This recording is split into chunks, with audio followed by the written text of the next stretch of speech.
Thank you again, Kelly, for the introduction. My name is Michelle Lloyd, and I'm from Youth Unlimited, and I am the Community Partnership Manager.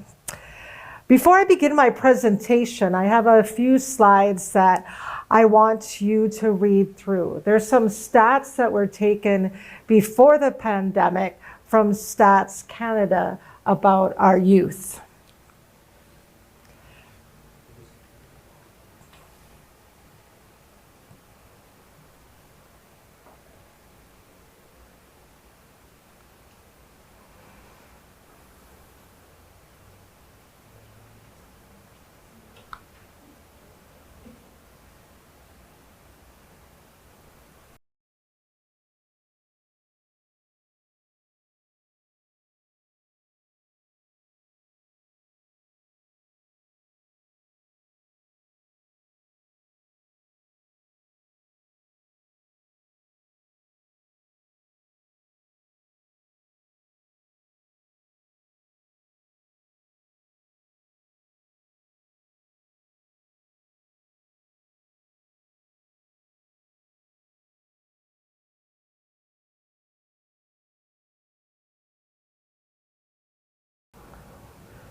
The effects of poor mental health can have lasting impacts on developmental skills, school performance, and the capacity of really getting along in the social arena. I didn't put these stats up here for you to look at and read for a shock value at all. And I'm pretty sure I didn't shock you with these stats.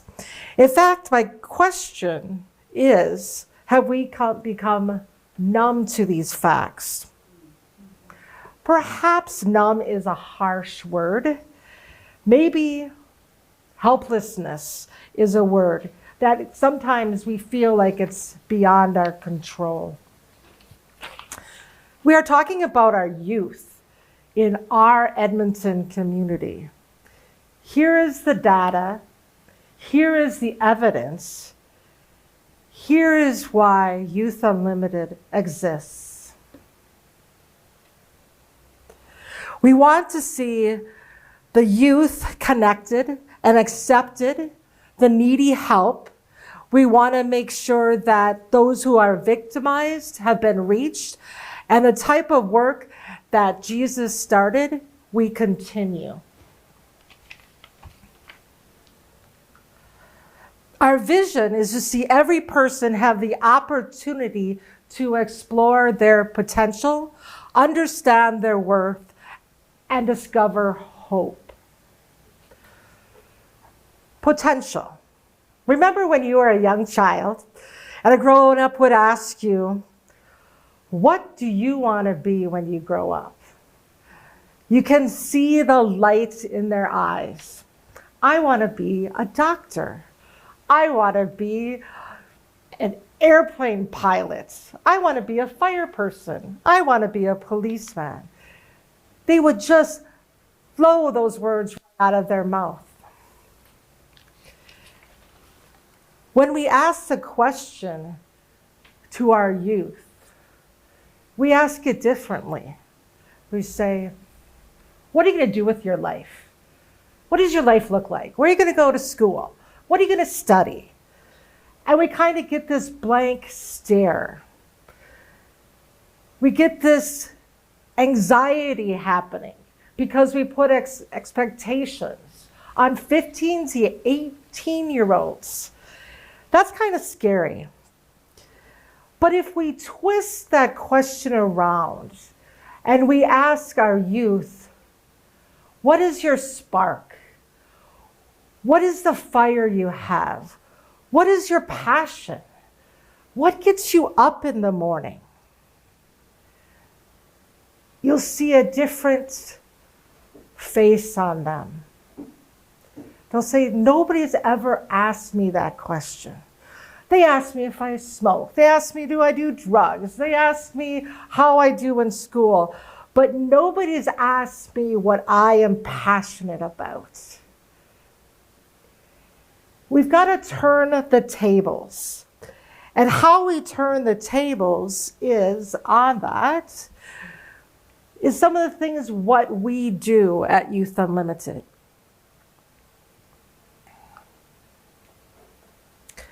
We have 4 pillars. And the first pillar that I would like to talk about is the pillar of building relationships. How do we find that potential? How do we find that spark in our youth? Is that we meet one-on-one with them. We go to their school. We seek walks with them. We ask them these questions. We find out what they do, how their life is at. Building those meaningful relationships is so important. We know how important relationship with an adult is to youth and their success and how they feel the potential and purpose in the world. But since the pandemic, it seems like we've all scattered into our own boxes. And we've kind of left the youth out there to kind of figure it out themselves. I want to talk about Leah Adler.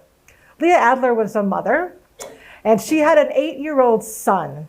And the 8-year-old son came to her in the family room one day with one of the stuffed animal's head on a plate with lettuce on it and said, "This is so cool, isn't it?" When that same child turned 12, he took out a pot and put on the stove, boiled the pot, put 6 jars of cherries in the pot, and let it explode all over the walls. All these red cherries were seeping down the walls, and he filmed it. Well, most of us would be, where's the next mental health person I should call? This person needs to see a psychiatrist. Oh my gosh, where's reform school? But Leah Adler was not like that. She saw her son's potential. She saw the fire, the spark in him.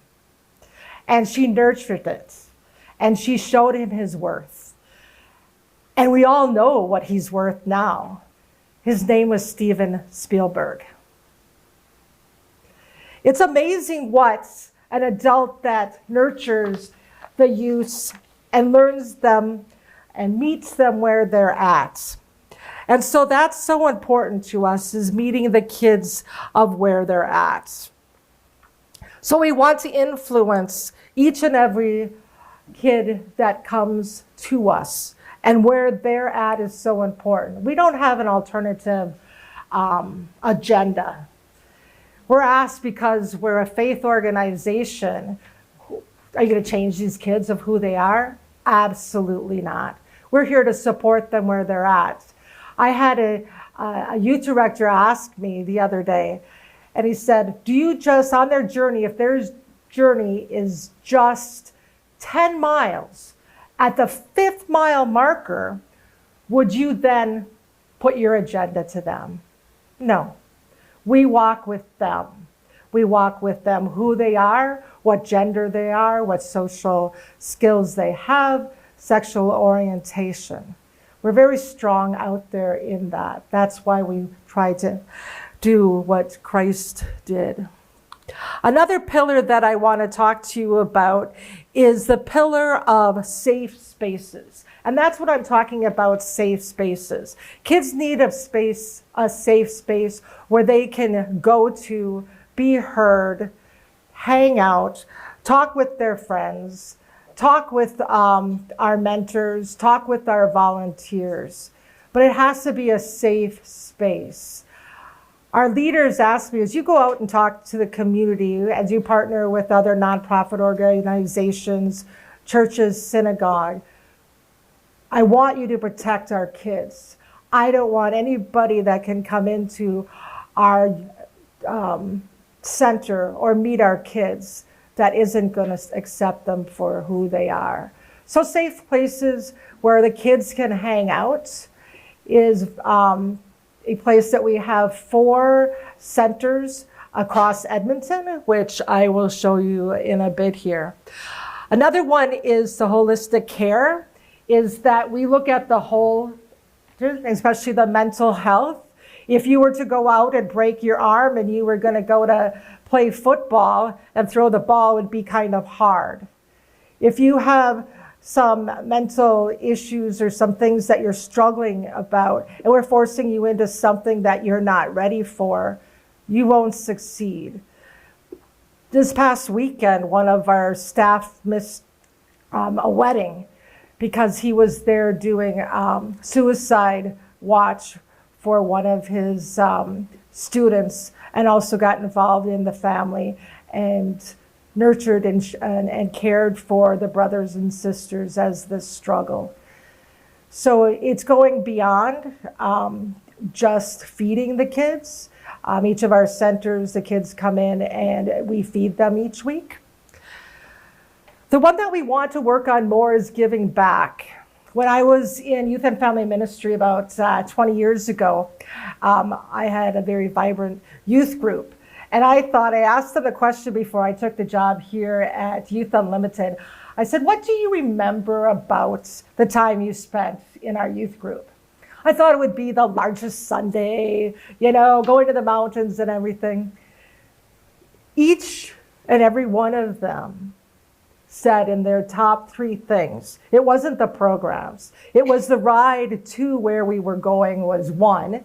And the second one was going to Rosecrest, for a better word, it was an orphanage, and hanging out with the kids each week. Each week we would go there every Thursday and drive over there, and it was the same volunteers that were showing up with these kids. 20 years later, this is what they remember. So I want the youth that we have at Youth Unlimited to be able to seek opportunities of giving back, because it warms their hearts and it warms the community to our kids, seeing that they're out there. So one of our mandates this year is to be out in the community more with our community partners, with our collaboration, and not just say we are collaborating, but if you're having a garden, you need some help with it during the summer, if you're having a certain drive, if you're doing things, reach out. We want to be there and get our kids out in the community, because boy, do they have a lot to give. These are our 4 centers. The cellar is in Millwoods Rec Center. The cellar is, Londonderry area, right by the mall, by Northgate Mall. And it's at the bottom of a church. There's a lot of activities that go there. We meet twice a week. The core, that is the one that is in Millwoods. That's at the Millwoods Rec Center. We have the vault that is by Londonderry shopping malls, and the common is the newest one that is opened up at Terwilliger Rec Center. So we have involvement with the city. They want us to be where the kids are at and where the activities are at. And again, their big word is, how do I keep our kids safe? And so we work on that, and we're just growing. And I'll show you some of the numbers after our core values here that we put together, is that, as I said, it's our relationship with our youth and our community. It's worth innovation. We always sit around and we talk about how can we be different and give the kids a different experience. Because there's a lot of great agencies out there doing great things. Some of you are here today. So it's not a competition. It's not a rival. We want to root for you. We want to root because it's all about the community and about our youth. So we have innovations. This year we're really working on intergenerational. We have volunteers that come in and do knitting with our youth. We have partnered with Ink Movement this year. That is a university students for the arts. They have a nonprofit organization, and they're coming in to work with us and work with our kids and doing photography and writing. So we're excited about innovation. Transformation. how we see the transformation in our kids is after we have our drop-in or we have a one-on-one. It is a marker that we put together that we all sit down and we talk about what was different this week from last week.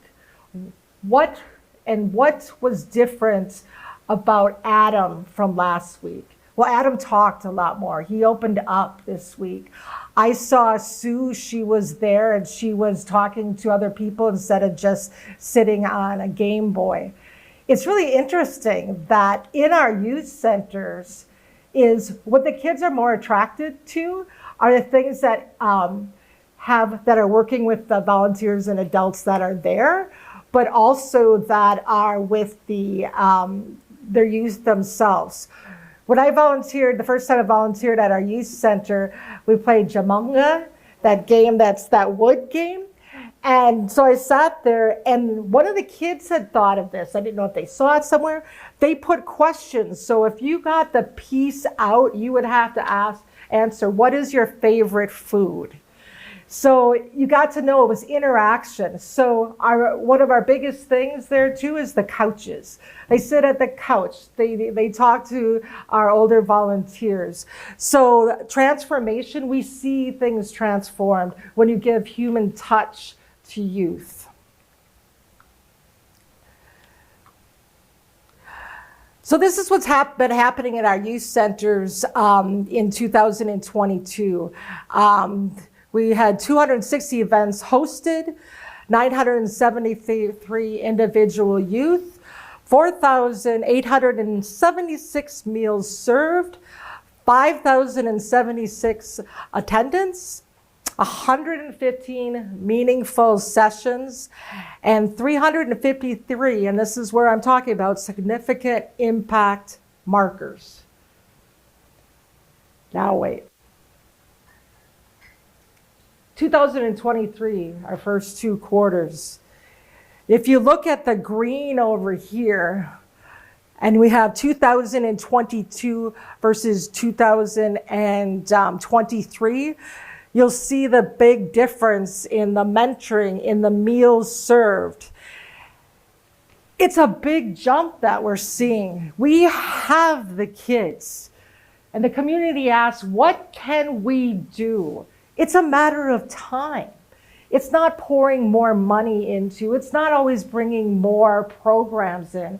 It's working with each other in our community, in our nonprofit, to be able to go where the kids at. We can think of great programs, but if the kids aren't showing up or the people aren't showing up, there might be a little problem there, I think that you see. But we have the kids showing up. 86% increase in the number of youth we have connected with over the same period last year. 152 increase in the attendance at community drop-in centers. We have the city, we have community leagues calling us and saying, hey, when are you going to come into our community? We would love to, we could staff it. We just need the volunteers. 220 increase in meals and snacks served at drop-ins. That's not a shock. Look at our food banks. But I really do believe we can make a difference. From what is happening in the beginning of the slides that I showed you, it was kind of dim and gloom. Dim and, you know what I mean. But anyways, is that when we see that the kids are coming, they are getting fed, they are having mentorship, would it be a great dream to see more of our institutions, more of our nonprofits come together and work with each other? We would love the collaboration. And I like the idea of how you put reconnect. We've got to reconnect now. This is the time. The pandemic is over for the time being, or some of the concerns. We're not over though. You're not over. Our kids need the love. Let's do it together. Thank you very much.